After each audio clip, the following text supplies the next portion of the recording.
Assalamualaikum warahmatullahi wabarakatuh.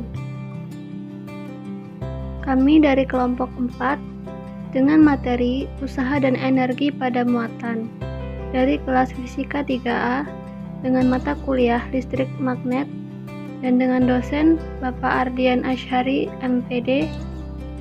Sebelumnya, perkenalkan anggota kami yang bernama saya Anissa Maratus Soleha sebagai pemateri dan Dina Azizah sebagai pembuat TPT, Nia Nur Hasanah sebagai pengedit video, Nur Hidayah sebagai pemberi materi 2, dan Yuliana Dwi Wahyuni sebagai pemberi materi 1.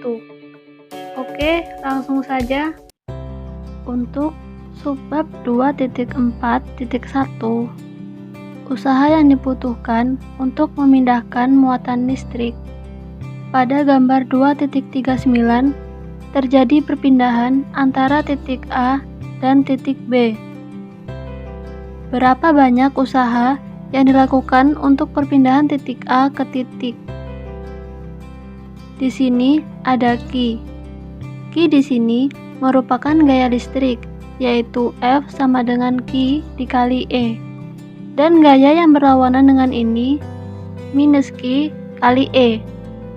Kemudian untuk usaha integral A ke B, F dikali dl, sehingga integral A ke B sama dengan Q dikali E dikali dl. Kemudian kita keluarkan Q-nya, dan integral E dikali dl merupakan energi potensial, yaitu V, sehingga minus Q integral A ke B E kali dl, sehingga didapatkan usaha yaitu W sama dengan Q dalam kurung VB dikurang VA. Untuk gaya elektrostatik atau konservatif, yaitu membaginya dengan Q, yaitu VA dikurang VB sama dengan W per Q, sehingga didapatkan persamaan 2.38. Beda potensial antara titik A dan B sama dengan usaha persatuan muatan. Kemudian, jika ingin memindahkan Q untuk jarak menjadi ke titik R, maka W usaha sama dengan Q VR dikurang V tak hingga. Karena telah menetapkan titik referensi menjadi tak hingga, maka W sama dengan Q V dikali R didapatkan persamaan 2.39. Pada pembahasan 2.4.2, yaitu perpindahan energi dari pengisian titik, dilihat pada gambar 2.40, yaitu Q1 tidak ada usaha, dan Q2 kita masukkan ke persamaan 2.39, yaitu menjadi W2 sama dengan Q2 dikali V dikali R2. V di sini merupakan potensial ke titik Q1 dan R2 merupakan potensial Q2. V di sini potensial karena Q1 dan R2 tempat untuk meletakkan Q2, sehingga W2 sama dengan 1/4 pi epsilon 0 Q2 dikali buka kurung Q1 per R12 tutup kurung. R12 di sini adalah jarak dari Q1 ke Q2. Dan untuk Q3 juga merupakan usaha, yaitu kita masukkan W3 sama dengan V12 dikali R3, di mana V12 adalah potensial dari muatan Q1 dan Q2, sehingga menjadi W3 sama dengan 1/4 pi epsilon 0 Q3 buka kurung Q1 per R13 ditambah Q2 per R23 tutup kurung. Sama halnya dengan apabila usaha yang diperlukan untuk membawa ke Q4, maka W4 sama dengan 1/4 pi epsilon 0 Q3 buka kurung Q1 per R14 plus Q2 per R24 plus Q3 per R34 tutup kurung, sehingga total usahanya yaitu W sama dengan 1/4 pi epsilon 0 buka kurung Q1 Q2 per R12 ditambah Q1 Q3 per R13 plus Q1 Q4 per R14 plus Q2 Q3 per R23 plus Q2 Q4 per R24 plus Q3 Q4 per R34 tutup kurung. Kita mengambil hasil perkalian, tapi pusangan muatan dan dibagi dengan jarak pisahnya, dan jumlah semuanya sehingga menjadi W sama dengan 1 per 4 pi epsilon 0 sigma dengan batas I sama dengan 1 sampai N dan sigma J lebih besar dari I sampai N. Qi Qj per Rij didapatkan persamaan 2.40. W sama dengan 1 per 8 pi epsilon 0 sigma dengan batas I sama dengan 1 sampai N dan sigma J tidak sama dengan I sampai N. Qi Qj per Ri. Untuk persamaan 2.41, kita harus menghindari I sama dengan J. Perhatikan bahwa dalam bentuk ini, jawabannya jelas tidak bergantung pada urutan mengumpulkan muatan, karena setiap pasangan dalam jumlah. Kemudian difaktorkan Q, W sama dengan 1 per 2 sigma dengan batas I sama dengan 1 sampai N. Qi buka kurung sigma J tidak sama dengan I sampai N 1 per 4 pi epsilon 0 Qi per Rij tutup kurung. Suku dalam tanda kurung adalah energi potensial pada titik Ri, yaitu posisi Qi, sehingga untuk semua muatan menjadi W sama dengan 1 per 2 sigma dari batas I sama dengan 1 sampai N. Qi V kali Ri untuk persamaan 2.42 ini merupakan usaha yang dilakukan untuk menyusun konfigurasi muatan titik. Ini juga jumlah usaha yang akan didapatkan jika kita membongkar sistem tersebut. Energi distribusi muatan kontinu, yaitu untuk perubahan distribusi muatan kontinunya. Di sini, muatan kontinu menggunakan lambang integral. Rumus W sama dengan 1 per 2 integral rho V d tau itu untuk menghitung energi dari distribusi muatan yang kontinu. Kalau bentuknya permukaan, maka kita memakai sigma dA. Tapi jika muatannya bentuk garis, maka kita memakai lambda dL. Sekarang, kita coba evaluasi antara hukum Gauss dengan bentuk divergensi E-nya. Kita tahu bahwa rho per epsilon 0 itu sama dengan divergensi E, atau rho sama dengan epsilon 0 dikali divergensi E.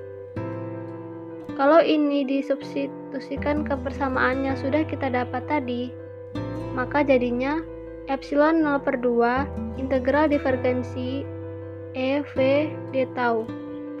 Dari bentuk yang terakhir ini, kalau kita gunakan metode integral parsial, kita lihat ada bentuk gradien V, dan kita tahu bahwa gradien V itu nilainya sama dengan minus E.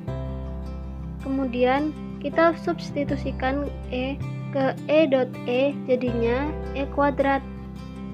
Dari bentuk yang terakhir ini, kita bisa sederhanakan lagi, maka nilai W-nya menjadi epsilon 0 per 2 integral E kuadrat d tau.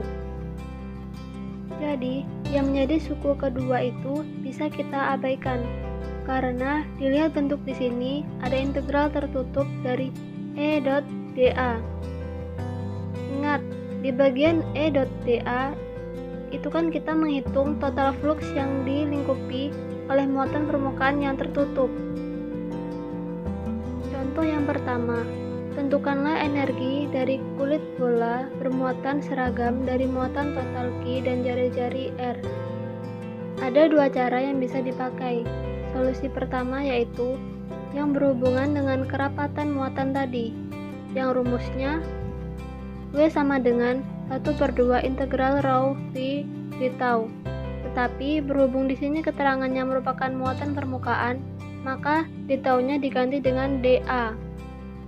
Pertama, kita tentukan V-nya dahulu, yaitu 1/4 V epsilon 0 Q per R. Di sini, V yang kita hitung adalah energi di permukaan kulit bolanya. R di sini adalah jari-jari bola. Kalau V ini kita masukkan ke rumus integral ini, maka akan dapat hasilnya yang seperti ini. Yang bagian 1/8 epsilon 0 bisa keluar dari integral. Dan Q per R, jari-jari bolanya bisa keluar juga dari integral. Maka hanya sisa sigma dA. Dan kebetulan sigma juga bentuknya konstan. Tapi karena bentuknya sigma, itu sama saja dengan dq juga. Berikut adalah solusi kedua. Gunakan persamaan 2.45 di dalam bola E sama dengan 0 di luar dalam kurung berhubungan dengan medan listrik. Solusi yang lain, kalau kita hubungkan dengan medan listriknya, pertama kita tentukan dahulu E-nya. Medan listrik dari muatan kulit bola di permukaannya, itu nilainya Q per R kuadrat. Nah, kita cari E kuadratnya, yaitu E kuadrat sama dengan Q kuadrat per dalam kurung 4pi epsilon 0 tutup kurung kuadrat. R4 baru terapkan ke rumusnya. Jadi, W total di sini epsilon 0/2 dalam kurung 4pi epsilon 0 tutup kurung kuadrat.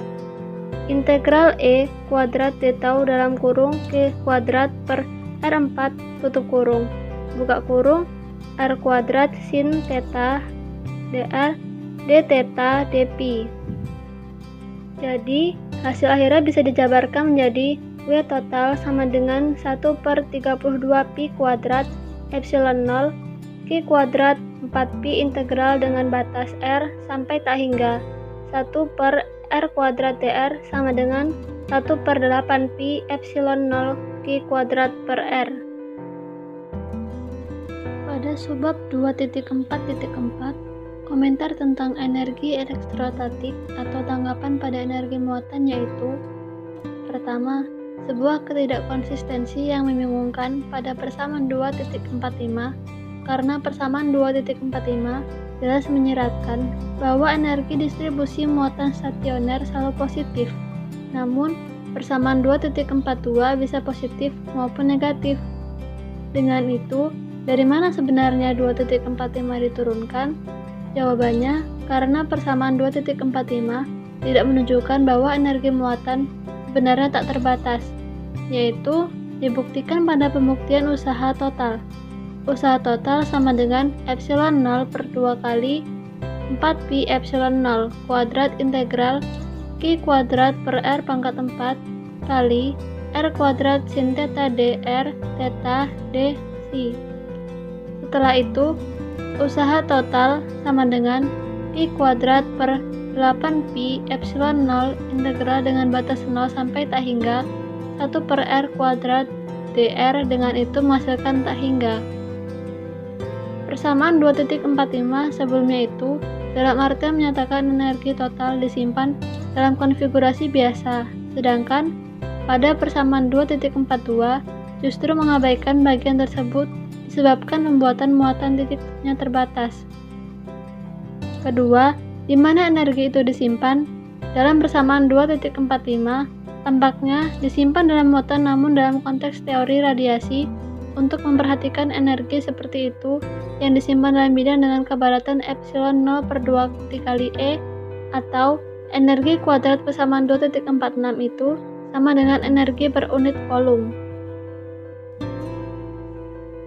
Ketiga, prinsip superposisi, karena energi elektrostatik berbentuk kuadrat lapangan atau pada bidang itu berarti tidak sesuai dengan prinsip superposisi. Energi itu suatu senyawa sistem bukanlah jumlah dari bagian-bagiannya yang dianggap terpisah. Ada juga istilah silang, yaitu usaha W total sama dengan epsilon 0/2 integral E energi kuadrat d tau sama dengan epsilon 0/2 integral energi 1 ditambah energi 2 kuadrat d tau. Selanjutnya sama dengan epsilon 0/2 integral dalam kurung E1 kuadrat plus E2 kuadrat plus 2 E1 kali E2 ditau. Dengan itu menghasilkan usaha total W W1 plus W2 plus epsilon 0 integral E1 dikali E2 D tau. Dengan demikian didapatkan bersamaan 2.47. Demikianlah yang dapat saya sampaikan, kurang lebihnya kami mohon maaf. Saya akhiri, wassalamualaikum warahmatullahi wabarakatuh.